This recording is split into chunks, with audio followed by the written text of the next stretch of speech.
قصہ ایک بادشاہ کا۔ ایک بادشاہ تھا جس کا ارادہ اپنے مملکت کی زمین کی سیر کا اور حال کا دیکھنے کا ہوا۔ بادشاہ کے لیے شاہانہ جوڑا منگوایا گیا۔ ایک جوڑا لایا گیا جو پسند نہ آیا، دوسرا منگوایا گیا وہ بھی پسند نہ آیا اور واپس کر دیا، تیسرا چوتھا۔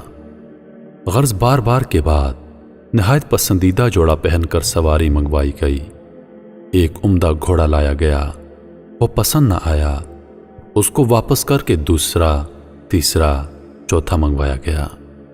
جب وہ بھی پسند نہ آیا تو سب گھوڑے سامنے لائے گئے۔ ان میں سے بادشاہ نے بہترین گھوڑا پسند کر کے اس پر سوار ہوا۔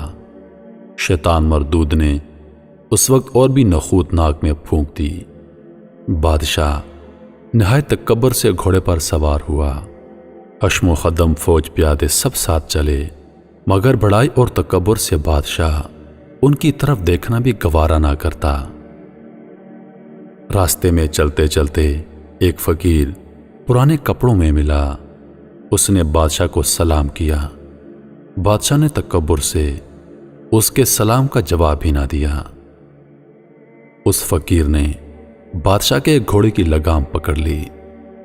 بادشاہ نے اس کو ڈانٹا، لگام چھوڑ، تیری اتنی جرأت کیسے ہوئی کہ تو نے میرے گھوڑے کی لگام پکڑ لی؟ اس نے کہا، اے بادشاہ، مجھے تجھ سے کام ہے۔ بادشاہ نے کہا، صبر کر، جب میں سواری سے اتروں گا تب کہہ لینا۔ اس نے کہا، نہیں، مجھے ابھی کہنا ہے۔ یہ کہہ کر اس فقیر نے زبردستی سے لگام چھین لی۔ بادشاہ نے کہا، بول، کیا بات ہے؟ اس نے کہا، بہت راز کی بات ہے، مجھے تیرے کان میں کہنی ہے۔ بادشاہ نے کان اس کے قریب کر دیا۔ اس نے بادشاہ کے کان میں کہا، میں ملک الموت ہوں، تیری جان لینی ہے۔ یہ سن کر بادشاہ کا چہرہ فک ہو گیا اور زبان لڑکھڑا گئی۔ کہنے لگا، اچھا، مجھے اتنی مہلت دے دے کہ میں گھر جا کر اپنے سامان کا انتظام کر دوں، گھر والوں سے مل لوں، ان کو وصیت کر دوں۔ ملک الموت نے کہا، بالکل مہلت نہیں ہے، اب تو اپنے گھر کو اور سامان کو کبھی نہیں دیکھ سکے گا۔ یہ کہہ کر اس بادشاہ کی روح قبض کر لی اور وہ گھوڑے پر سے لکڑی کی طرح نیچے گر کر مر گیا۔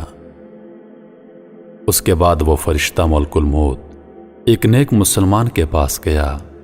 وہ نیک بندہ بھی کہیں سفر پر جا رہا تھا۔ ملک الموت نے اس کو جا کر سلام کیا۔ اس نے کہا، وعلیکم السلام۔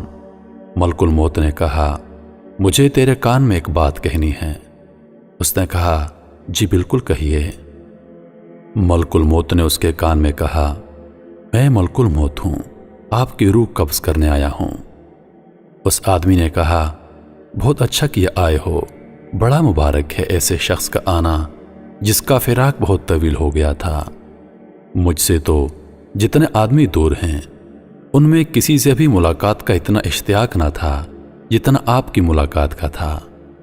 فرشتے نے کہا، تم جس کام کے لیے گھر سے نکلے ہو اس کو جلدی پورا کر لو۔ اس آدمی نے کہا، مجھے اللہ تعالیٰ سے ملنے سے زیادہ محبوب کوئی کام نہیں۔ فرشتے نے کہا، تم جس حالت پر مرنا اپنے لیے پسند کرتے ہو میں اسی حالت میں آپ کی روح قبض کروں گا۔ اس آدمی نے کہا، کیا تمہیں اس بات کا اختیار ہے؟ فرشتے نے کہا، اے شخص، مجھے یہی حکم دیا گیا ہے کہ تمہاری خوشی کو دیکھوں۔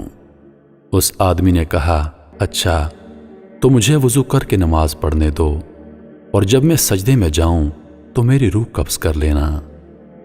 چنانچہ اس آدمی نے نماز شروع کی اور سجدے میں اس کی روح قبض کی گئی۔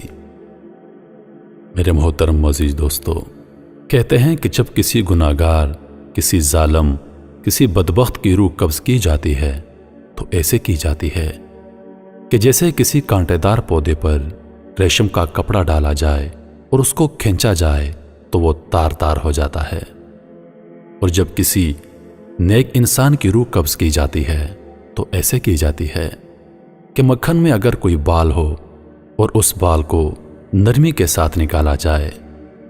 اللہ پاک ہم سب کو سمجھنے اور نیک اعمال کرنے کی توفیق عطا فرمائے، آمین۔